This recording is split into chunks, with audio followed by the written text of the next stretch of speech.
कालू और टूनी एक दूसरे को बहुत प्यार करते थे।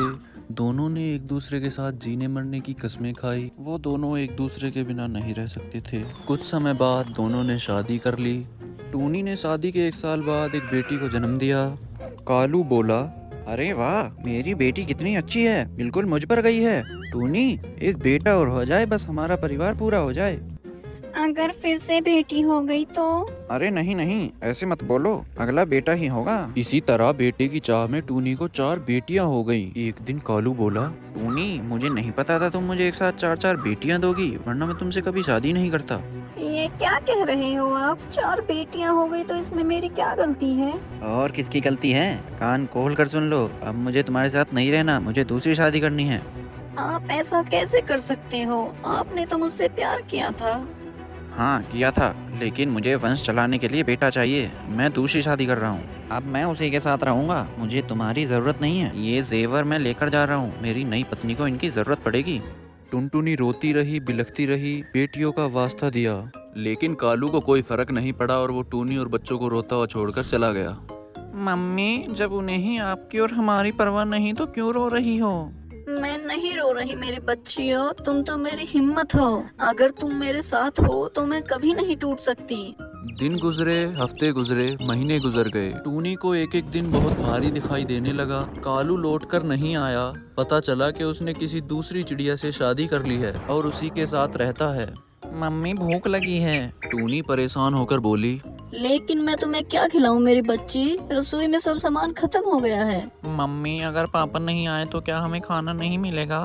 टूनी के पास कोई जवाब नहीं था। वह खुद नहीं जानती थी कि आगे क्या होगा। वो प्रार्थना करने लगी, हे प्रभु, आप ही कोई रास्ता दिखाओ। ऐसा कब तक चलेगा? मैं किधर जाऊं? क्या करूं? टूनी अपनी 4 बेटियों के साथ खाने की तलाश में जंगल में निकल जाती है। उसने एक बिल्डर से पूछा, मालिक, क्या मुझे कुछ काम मिल सकता है? तुम क्या काम करोगी? तुम्हारे साथ ये 4 लड़कियां जो हैं। मालिक, मैं काम करूंगी। मेरी बेटियां वहाँ दूर बैठकर बस मुझे देखती रहेंगी। इनके पापा नहीं हैं। घर में खाने का कुछ नहीं है। काम मिला तो मैं इनका पेट भर सकूंगी। बहुत दुख हुआ तुम्हारी बात सुनकर। तुम चिंता मत करो, काम मिल जाएगा तुम्हें।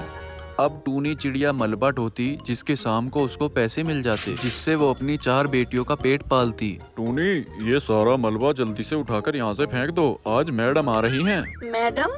हाँ, मालकिन बहुत अमीर हैं, उन्हें आधे अधूरे सुस्त काम बिल्कुल पसंद नहीं है। टूनी जल्दी से वहाँ से मलबा हटाने लगी, तभी गाड़ी का हॉर्न सुनकर वह रुक गई। चारों तरफ अफरा तफरी मच गई। अरे टूनी, तुम यहाँ? ये सब क्या है? तू इस हाल में और तेरे हाथ में फावड़ा। तूने तो कालू से शादी कर ली थी ना, तो फिर क्या हुआ? मेरी छोड़, मगर तू तो इतनी बड़ी हस्ती बन गई है। ये सब छोड़, अंदर आ, बैठ के बातें करते हैं। दोनों बैठकर बातें करने लगी।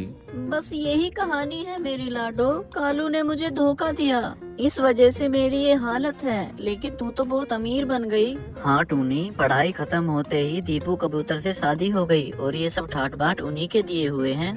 टूनी ने लाडो चिड़िया की मदद से समोसे बनाने का अपना ढाबा खोल लिया। अब टूनी चिड़िया बहुत खुश थी। एक दिन टूनी कुछ पैसे लेकर लाडो चिड़िया के पास पहुंची और उससे कहा, लाडो, तुमने मेरी बहुत मदद की है, मेरी सोती हिम्मत को जगाया है। हालात इतने बुरे हो गए थे कि मैं तो आत्महत्या करने की सोचने लगी थी। ऐसे नहीं बोलते टुनटुनी, हिम्मत है तो सब है।